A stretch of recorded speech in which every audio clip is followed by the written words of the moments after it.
she was my lifeline, really, when you stop to think about it.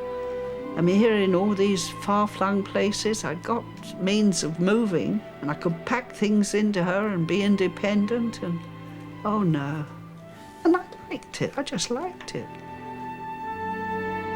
Doris Clark liked her Anglia so much, she kept it for 36 years. But after it became too much for her to look after, she gave it away.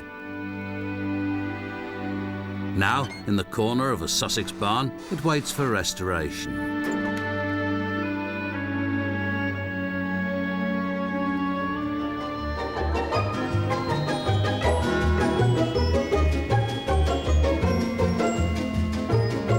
Good gear changing for a woman.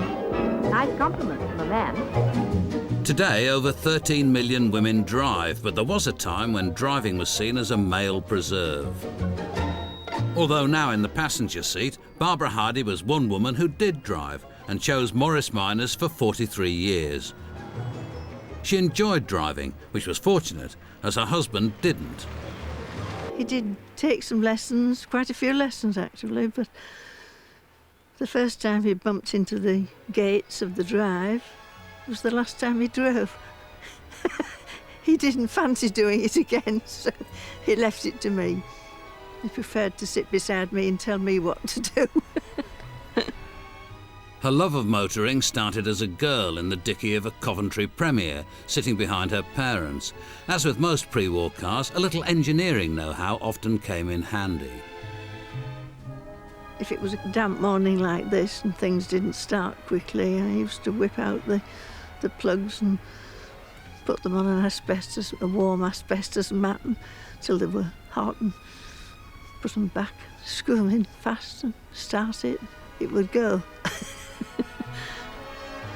In 1955, married with 2 children, Barbara bought her first Morris Minor. She bought another 14 years later. Up to then, I'd always driven my father's cars, you see. But this was our own car, the Morris Minor. I think it was chosen because they were reliable. You didn't see people breaking down on Morris Minors. The less breakdowns you have, the better it is for a woman, because on the whole, women don't do things with cars, do they?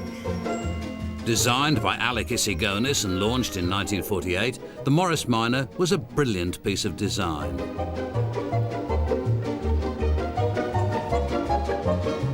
It had no chassis, but an all-in-one body shell, independent front suspension, and rack and pinion steering, which made the car light and easy to drive. As a car salesman, John McCartney sold hundreds of Morris Minors, many to women. Women loved the Morris Minor because it was such an easy car to drive. It was very light, it was very responsive. There was a saying that if you drove over a penny in a Morris Minor, you knew whether you'd gone over heads or tail side up, because it was that sensitive. When it comes to manoeuvring in tight spaces, the Morris Minor was ideal in that respect. Not only was its smooth drive exceptional, its jelly mould shape was like nothing else around. It's a bit squat for some people. I think it's lovely. There are some people who won't even get in it, but it pleases me. At the age of 85, Barbara doesn't drive anymore. Rather than sell the Morris, she gets a friend to ferry her around in it. But as an Arcala, the leader of the local cob pack, Barbara would cram her Morris full of boys.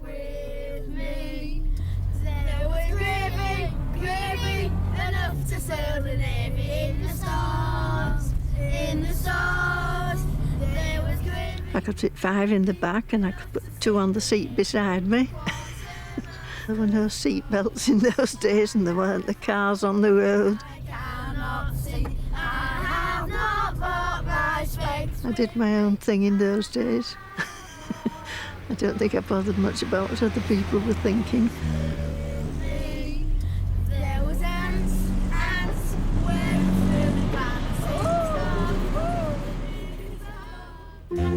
The success of the Morris showed there was a market for a cheap family car.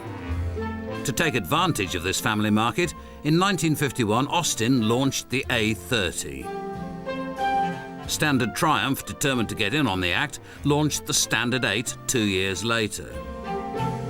At only £480, the Standard 8 offered few refinements. It was smaller and even more basic than the Morris. It had no ignition key, just a switch, and it didn't even have a boot lid. You got to the boot by folding down the rear seats. In an amazing piece of marketing, potential buyers were told that this was an advantage, as it was dust and rainproof.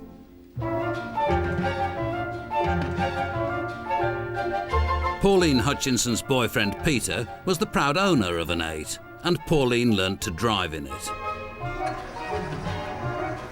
You clutch up slowly, feel it biting. That's it.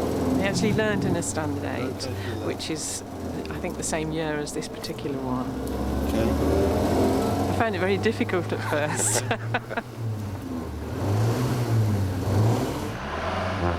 Pauline hasn't seen a Standard 8 for over 30 years, let alone driven one, but Peter, now her husband, remembers what teaching her was like. Keep doing. That's it. Coming down a steep hill on a sharp corner when the road was wet, she spun the car round, facing the wrong way. But I found myself sitting there and he was saying, "Move!" How on earth she did it with a car like this, I don't know. By the late 50s, more and more women like Pauline were driving the family car. The market was expanding, with over 500,000 new cars being bought every year. Latest models at Earl's Court include a new range of Ford estate cars. For safety, a belt is one answer. It also stops the girlfriend getting away. But manufacturers still thought of the girlfriend or wife as just a passenger. What, please? Light. It was as if a woman would never be seen driving the family car. Fine. So when Standard Triumph replaced the 8 with the Triumph Herald, it was launched as a car for men. Relax. That's all for the moment, thank you, Wendy. I'd like you in the driving seat for the next one, please, Giles. Have your hands on the wheel, Giles. Oh, hold it like that. That's fine. Giles got to sit in the driving seat. Wendy never got a look in. She was meant to be satisfied with something to hang her cardie on. Oh, look, they've even got coat hooks. I like the style of it. It was so modern and new. It was so pretty. But Pauline saw the Herald as her kind of car. They had lovely colour schemes for them. Some had like a white flash along the side. Some were two-tone like this one. Pretty colours. I think this is more of a lady's car than the Standard 8 was. And it was quite eye-catching, and you really felt nice driving it. The Herald's looks were all due to one man, an Italian designer called Michelotti. He had redesigned the TR3 sports car for Triumph and was brought onto the Herald project when their in-house design team failed to come up with the goods. Michelotti sketched the Herald's unmistakable lines in minutes. I don't think anybody at Standard Triumph sat down and said, look, let's design a car for women. They designed a car which would certainly have an appeal to women, but I don't think that even they realised at the very outset the level of appeal that the car was going to have. It very quickly became a woman's car. In order to make the car appeal to women more, every car that was sold to a woman would have a bouquet of flowers and a lipstick provided. And I think the company thought this was a marvellous idea until one of the director's wives politely pointed out to her husband that lipstick was not just any old lipstick, because women like to have different shades of lipstick. And I think the company had just about signed a contract order for about 5 million colours, sets of lipstick, all the same colour, so that would have gone over a bit like a lead brick. But that was the thinking. They were going to target women as a separate market. Pauline and her husband both worked for Standard Triumph. It was mainly new models that I was involved with. The updates of the Triumph Herald, the 1250 and the Vitesse. They'd come into the office and say, will you just come and sit in this car and see if your legs can reach to the pedals and things like that. It wasn't just being able to reach the pedals that women liked about the Herald. It was comfortable, like the driving position. You could see very clearly where your front was because you had these shaped headlamps. You could park them very easily and manoeuvre them in small parking spaces.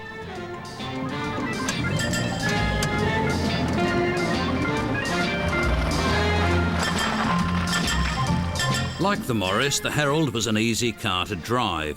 It had a turning circle comparable to a London taxi.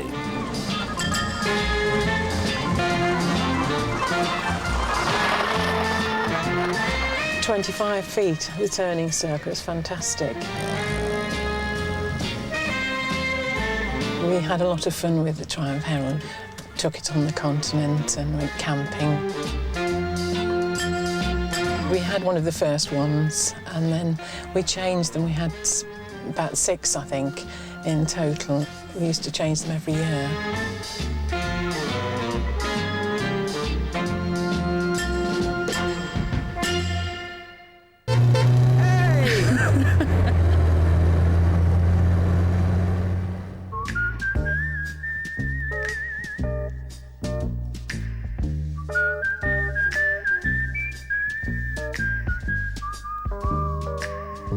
It is one of the great ironies of car marketing that although women were virtually ignored as customers, they were absolutely vital when it came to selling cars to men. To this day, some men still believe that buying the right car helps them get the girl.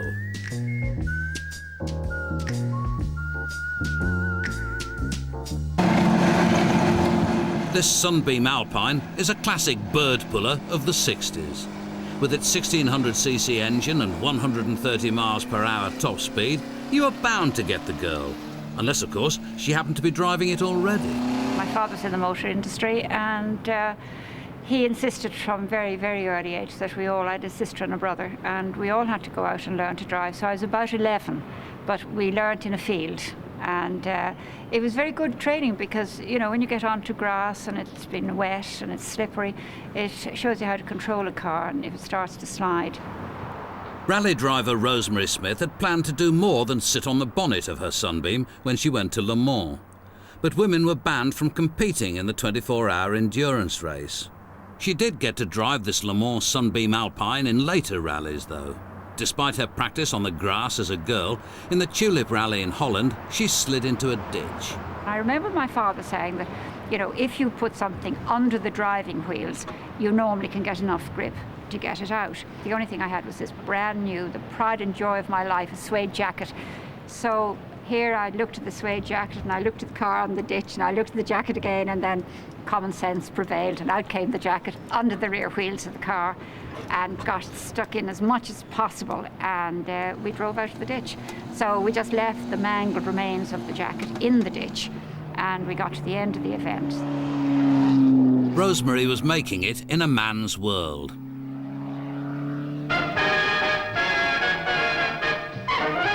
As more women followed her lead into the driving seat, car manufacturers slowly began to catch on. Ford decided to design a car that women would buy and came up with the new Anglia, launched in 1959.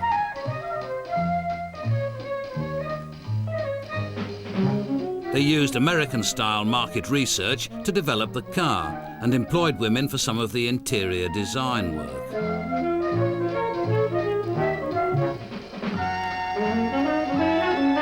But after consulting the company's psychologists, Ford marketed the Anglia as a family car rather than a woman's car, for fear of alienating the male buyer.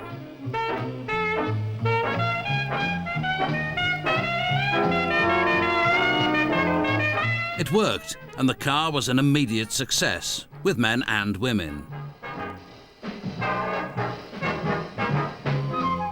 As soon as it was launched, Doris Clark saw the car and loved it. The difficulty was she was working for the Foreign Office in Arusha, East Africa at the time.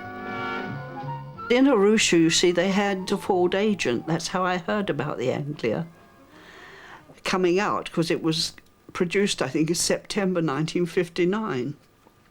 Well, I wrote and ordered it. And then, of course, I couldn't get over until June 60. And I picked it up and then shipped it from Milan back to East Africa. And that's the only time that the Anglia travelled alone. The only time when I wasn't with it. Everywhere else, I went with that car. But it wasn't the only Anglia being shipped out to Africa that year. Ford had seen the advantage of motorsport as a further marketing tool, and so entered the Anglia in the 1960 African Coronation Rally. After the dust came mud, but they still had to get a shift on. Coming first, second and third in its class, the little car coped well with Africa's terrain. It was a long, long drive from the bungalow onto the main road. And of course it was onto the Coronation Safari route, you know, where all the cars go. And she was fine. She had good clearance, one thing. The only one little trick was if she was unloaded and there was nothing in the boot, I had to keep a little sack of sand to put in the boot to stop her bucking, you know, like a bronco. She was so strong, so trustworthy. I never had any trouble with her. You stop to think in 36 years what I've been through with that car. I've cried in her, I've laughed in her, I've sworn in there. Doris brought the car back to England, but in 1996, when it finally failed its MOT, she parted with it. Losing the Anglia hurt badly. It was my little friend. Ford sold over 1 million little friends, showing there was a market for a woman's car. Other manufacturers quickly got in on the act. Gwen Horton fell for a Riley. We went to the motor show at Earl's Court. Looking round, I saw this lovely little Riley. And I said to my husband, oh, isn't that lovely? Oh, it's just what I'd like. Many months after, one Friday morning, my husband came into lunch. He said, I want you to come back to the town with me this afternoon. I said, I'm not coming. I've been down this morning, I'm not coming. Well, he said, I'll take you back. I'll bring you back. I'll take you down, I'll bring you back. I said, no. He said, yeah, come on. Well, he'd previously asked me what I wanted for Christmas. Did I want a washing machine? I said, no, I don't. I want something for myself. Well, anyway, he got out the car. I sat there. He said, well, come on. Went in the showroom, and he pointed to this. I said, oh, isn't that lovely? He said, it's yours. Well, if he'd shown me a Tiger, I couldn't have been more surprised because I couldn't even drive.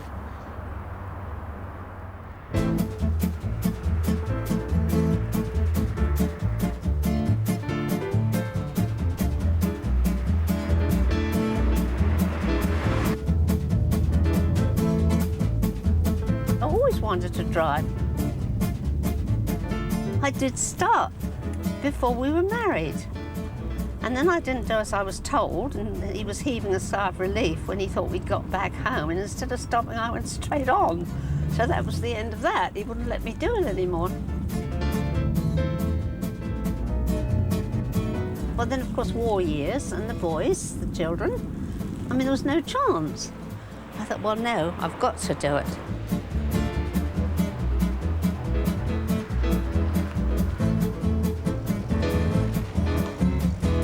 When I was taking my driving test for the second time, and he found me when he thought it'd be all over, I sort of failed. Oh, well, never mind, you can take it again. I said, no, I haven't, I've passed. And the boys rang me. Oh, clever girl.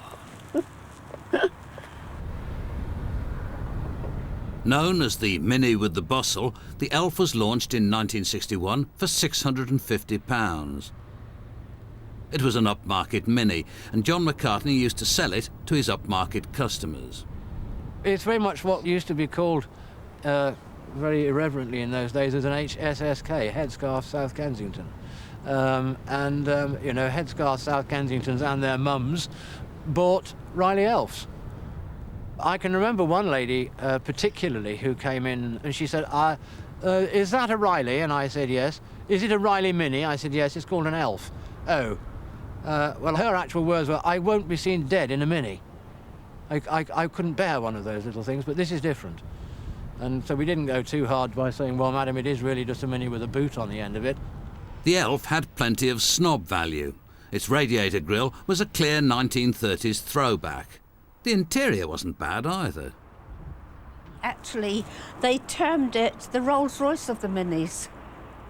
It's all leather upholstery, as you can see. All leather. Gloves compartment. It's veneered dashboard. The walnut veneer boxed in the standard Mini dash. I've got an ashtray here, look. Nobody was allowed to smoke in here, though, I tell you. 4 nice pockets to keep things in. Got my umbrella in here. I've got my crook lock. The car gave Gwen the freedom to do as she pleased. I don't go mad in it. I just go along around about 50, 60, sometimes on the bypass, but I mean, I drive carefully now. Well, I mean, I've always driven carefully, but more so because my reactions are slow naturally. When my husband was alive, he said, well, it's just for you for a runabout, to be independent, but you've got me to take you long journeys. Well, 18 months after that, I didn't have him, did I?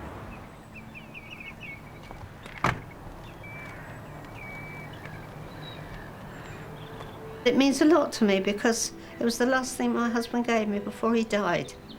So there's great sentimental value. Gwen's Elf is still a useful companion that gets her from A to B. But Doris's Anglia sits in a rest home where it waits to be nursed back to health. I last saw my car in May 1996. I haven't seen her since. So, there's going to be a great reunion. Here, darling Doris. Look at that. Isn't she beautiful?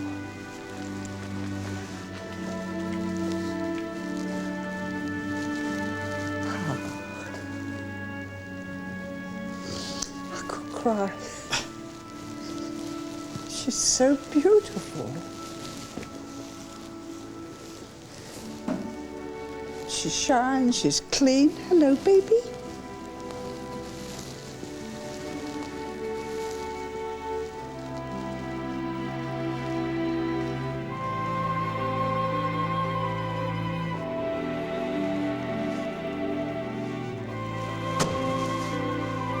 Oh, talk about coming home.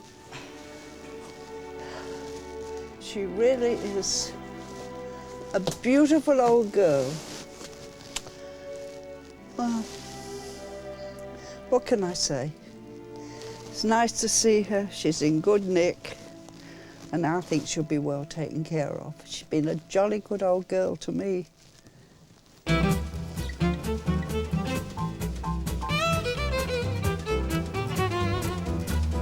That was the last one, but the book of the series is out now, price $18.99, and there'll be a Channel 4 video available from the 3rd of May, price $12.99. And next week, Channel 4 gets Driven. The full spec is coming up in just a moment.